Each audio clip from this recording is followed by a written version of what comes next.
Hi, thanks for stopping by. My name is Noelle. I am a 63-year-old menopausal woman that's been on a GLP-1 for over a year, and I just had my gallbladder taken out a week ago today. And so I wanted to tell you my story because chances are you're here because you have questions. Maybe you're just trying to do some research to find out if you can relate to somebody who's experiencing something similar to you. Maybe you have a decision to make about your gallbladder, and it's a tough decision. It certainly was for me. And so I wanted to come and offer a voice to a situation that I found. I found a lot of videos on gallbladder removal and gallbladder after gallbladder surgery, diet, exercise, and all of that. But I couldn't find anybody that was my age at 63, and I couldn't find anybody that's been on a GLP-1. And I thought, I guess the only way that's going to happen is if I make the video. So here I am. I'm not a doctor and I'm not a dietitian. I'm not here to tell you what to do or to follow a particular path to your own journey. Please seek out medical intervention to get the full picture for yourself. I'm just here to offer you my story. And it started probably about 10 years ago. I started having pain in my upper right underneath my ribs, and it radiated into my back. And it was almost like a little stab, like it was just going straight through from my chest to my back. And it was just this localized area of pain. Um, I couldn't relate it to anything. It wasn't like I ate something and then I had the symptoms. It wasn't like there was anything that I was doing that was triggering the pain. It was just always there. And sometimes I had shortness of breath, especially if I was bending over, working on a project on the floor with the dog or the cat. Sometimes I would have a little shortness of breath, but I always felt safe. And I always felt like this isn't that big of a deal. I can get through this. I did not go and see a doctor about it because I didn't know how to explain the symptoms. And I was just sure at the time that nobody was going to really understand what I was experiencing. And I didn't want to start getting the runaround. So until the situation was acute enough where it required me to seek intervention, I wasn't willing to go there. So for about 10 years, and probably anywhere between 3 to 5 episodes of that shooting pain, shortness of breath, I could get on with my life. I was exercising, I was eating, I, I, at the age of 63, so I started menopause at 51. I really just started experiencing food issues. I couldn't digest certain foods, especially bread, tomato sauce. Sometimes I would just have a completely bloated reaction every time I ate certain foods, and I just learned to avoid them. At one point, I actually went plant based because I realized I just wasn't digesting anything. Did I equate that to my gallbladder? No. Did I even know anything about the gallbladder? No, that word never even popped up on my radar. Gallbladder? I don't know anything about it. So it was never anything that I thought I needed to seek out. I just learned to avoid certain foods, and I went plant based because I knew I could digest a salad. So I was eating a lot of fruits and vegetables. I cut meat out, I cut fat out of my diet. I still had issues. I had a lot of gas and bloating, really uncomfortable gas. Figured that was the fruit, so I would taper off on that and eat more vegetables. Eventually, I brought meat back in.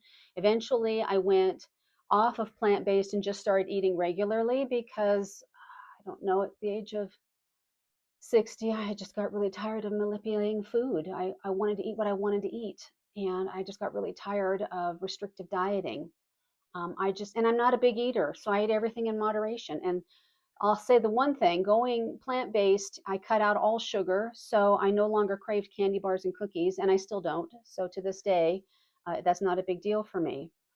But I was putting on weight at menopause. I started putting on a lot of weight. And so January of 2025, I decided to go on a GLP-1 because I couldn't get a handle on it. I just couldn't. And I had put on like 50 pounds. So I thought it was time to go on a GLP-1.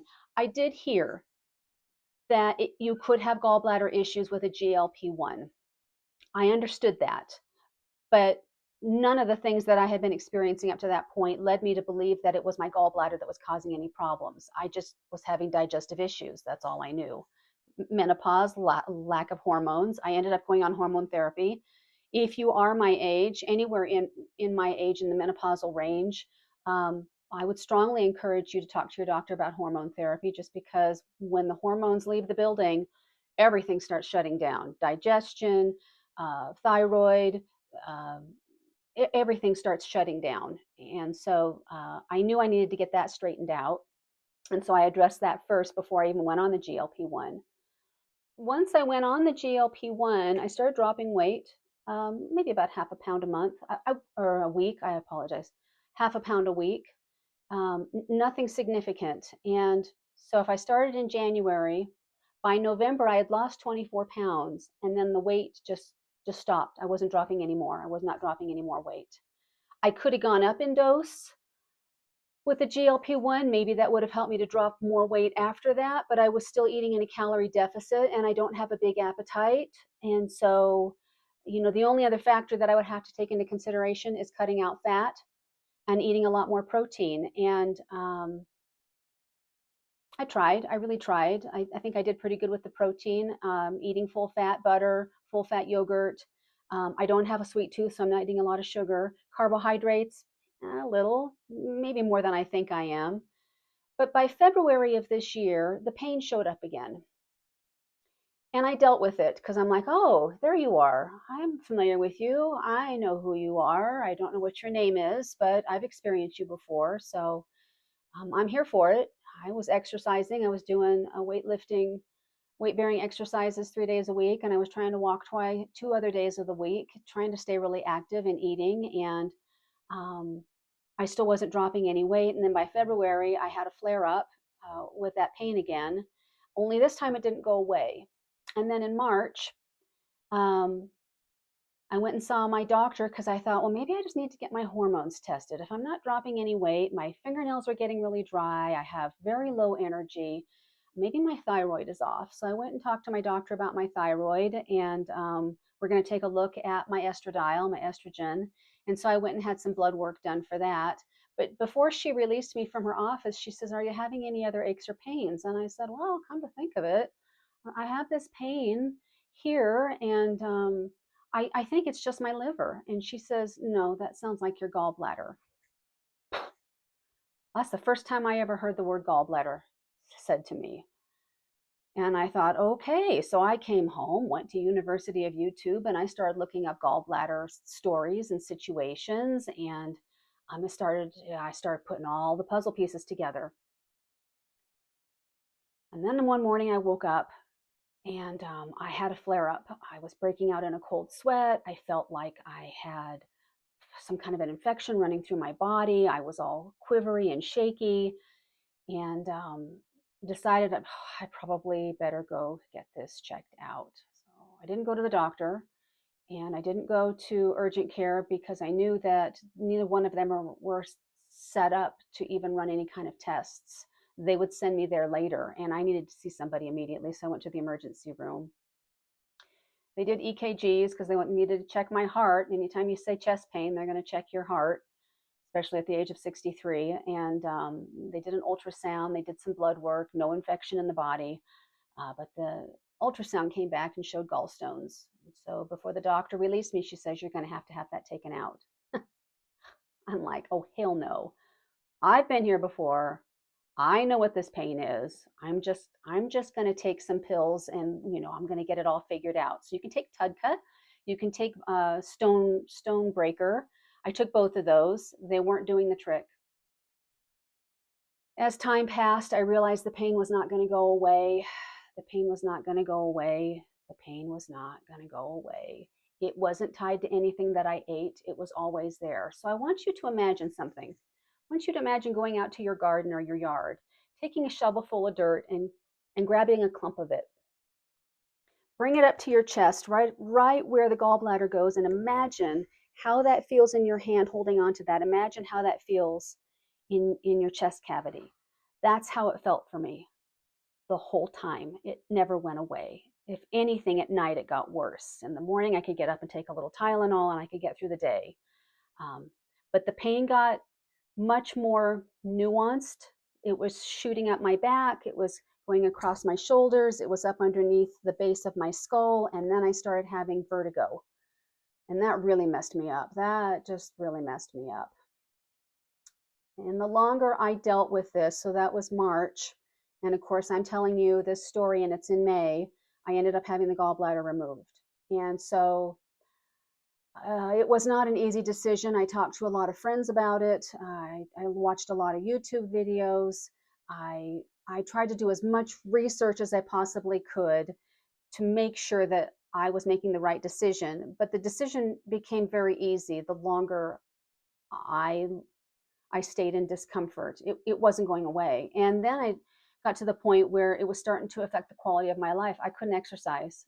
I just didn't have it in me, and it was so uncomfortable. I tried walking. Walking did all right, but even then, it was just getting harder and harder for me to get active and stay engaged in physical activity. And it's important when you're on a GLP-1 to try and maintain your muscle mass and eat a lot of protein. But I got to tell you, like I ate eggs one morning. I just thought I was going to die. The eggs made me so uncomfortable. And so, if you are experiencing some symptoms, I want to recommend a couple of products for you. Okay. One of them is just some gas relief. This is from Walmart. I think it's backwards. Um, that helped immensely. Like if I would have known that from the beginning, it would have made my world so much easier. And then I have a product called Easy Jest, and this is from Shackley, but it's basically simethicone. No, that's what the gas relief is. These are digestive enzymes. I take those, I was taking those every time I was eating, just to make sure my food was digesting a little bit better.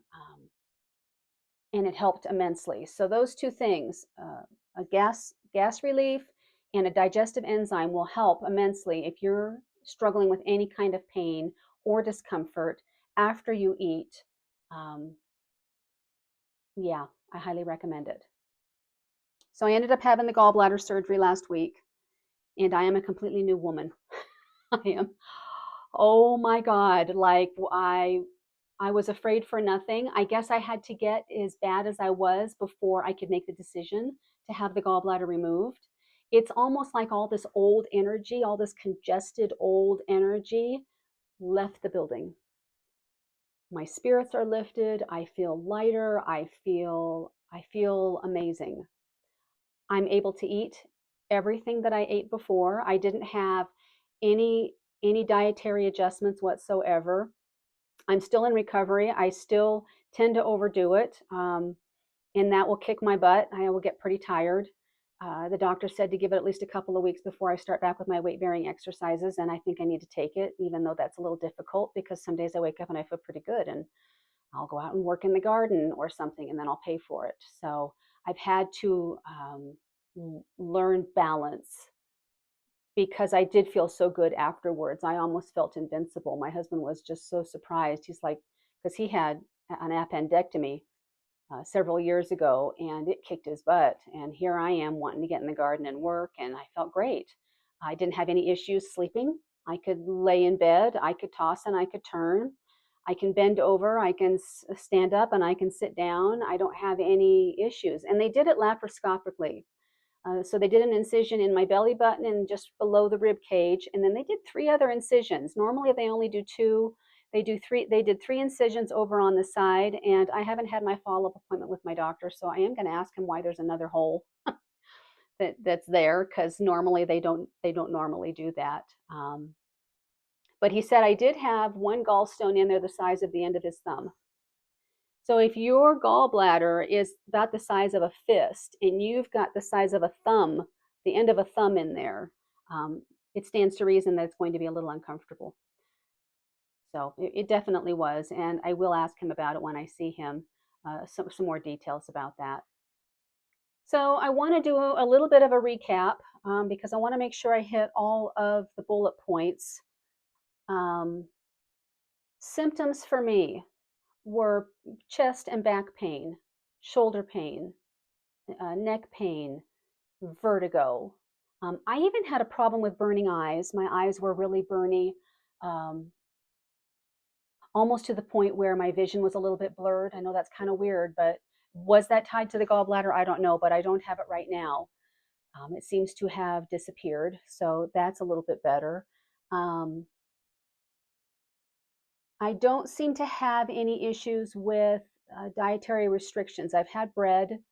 I haven't had eggs because I had a horrible reaction with eggs, so I'm going to take that one a little bit easy. But I've had tomato soup. I've had pasta. I've had meat. Um, yeah, we had hamburgers last night, and I did really well with that. So, um, gluten intolerance, I would say, was probably one of the issues, but I'm not having that right now. Stalled weight loss, I don't know if that was tied to the gallbladder or not. I guess we'll see. I've resumed taking my GLP-1 shots, and we'll see how that goes. So, just a few of the symptoms. I even had kind of a tingling that went down my leg into my ankle. So, if you can remember this, if you can think of the strum of a guitar string, that little vibration, I had that going down my right leg. I still kind of have it. So, I don't know if that has anything to do with it or not. Lack of energy. I just started losing energy. I didn't feel like exercising. And even when the flare up hit, my stool was very different. It was a lot smaller, smaller pieces, very smelly. Um, that has completely solidified and solid back up. Even after the surgery, I didn't have any issues. I didn't go to the bathroom the first day after surgery, but every day after that, I've been consistent at least once, if not 2 or 3 times a day. So I am having full elimination, which I know that's a little graphic, but I think pooping is a big deal, guys. I think it's so important, and I feel so much better when I do. And it is tied to the whole processing of food and digestion. So that's working just fine. There's a doctor there's a video that a doctor did that he's the one that was probably the most revealing about what I was experiencing and what the gallbladder is doing, and helped me make the decision to go ahead and have the gallbladder removed. And I will link that video at the bottom in the description of this particular video. The doctor's name is Dr. Robert Cywes, Cywes, and he had the most information that made sense to me about what the gallbladder does, how long the problem's been going. Just because I've been symptomatic doesn't mean that's when it began. He said in this video that the gallbladder probably has quit functioning properly for at least 10 years prior to being symptomatic. So I've been dealing with it for a long time. So, with that being said, I cannot put the blame on the GLP-1. I don't know if the GLP-1 helped the situation, but I can't put the blame on it because I've been experiencing it for a very long time. Maybe the slower digestion, maybe built up a few more stones in there, but my gallbladder has not been functioning for a long time. And chances are yours isn't either if you are symptomatic or you're feeling something going on. Um, can you can you address the gallbladder issues with diet and exercise? It's possible. I believe that's what I was doing for the last 10 years. Um, but I got to a point where I got pretty damn tired of restricting my diet and telling myself what I can and cannot eat. I just want to eat food. Since was 12 years old, I've been manipulating my diet to try to conform to an idea of the perfect body and perfect health. And I reached a breaking point. Thank you, menopause, because menopause doesn't allow me to put up with any more shit. I don't have time for it. I don't want to do it. And does that mean I'm going to release my gallbladder in the process? I guess so, because I just want to eat. I want to be happy with food. I want to love food. I want to enjoy food. I want to eat the things that I want in moderation. I'm not a glutton. I don't eat a whole lot of food. I eat a few things, and I eat smaller servings. As a matter of fact, my dinner plate is a salad plate. I don't even eat off of a full plate. I eat a small plate, and I don't always fill it up. I'm not that big of an eater. I just want to enjoy food. So I will link Dr. Robert Cyrus in the description, in the notes of this particular video, and you can go check it out and just watch it. It's pretty informative. And lastly, I made the right decision. If you have to make a decision about whether or not to have your gallbladder removed, maybe you've already made the decision. I want to encourage you 100%. There will be an adjustment period. there will be a time where you're going to have to perhaps get used to how you did things, or maybe the foods that you ate. Like I said, I'm a little leery of eating eggs because I had such a huge reaction to that. I'll bring that back into my diet whenever I'm good and ready. But just to have that pain gone, just to have that discomfort, that little ball of uh, gremlin energy, that little gremlin was just in there wreaking havoc, and to have that gone was is it's been so worth it. So I want to encourage you, if you have any questions, if you're uncertain, if you want me to give you some feedback about something that maybe I didn't cover here that you might have a question about, I'm happy to answer any of your questions, because this is a really big deal. It was a big decision for me to make. I didn't want to ever have to be in a position to have to make this decision for myself. And I got a little pissed off about that. I'm not going to lie. But I also realized that I am not this body. I am so much more than this body. And I have a few things to learn about release and letting go. And the gallbladder was a very beautiful teacher for that. I know that's a little esoteric, but it was one of my life lessons. And I think I made the right decision. I know I made the right decision. And so I'm here to cheer you on. I'm here to encourage you. I'm here to offer whatever support you need. If you have any questions, I'm happy to answer them. Just remember that I'm not a doctor, and I will not give you medical advice. I will just give you answers based on my own experience. And if I don't have the answer, then I'll be honest about that. So I just want to encourage you. And I just look forward to being free of a gallbladder. Take care. All my love. Bye-bye.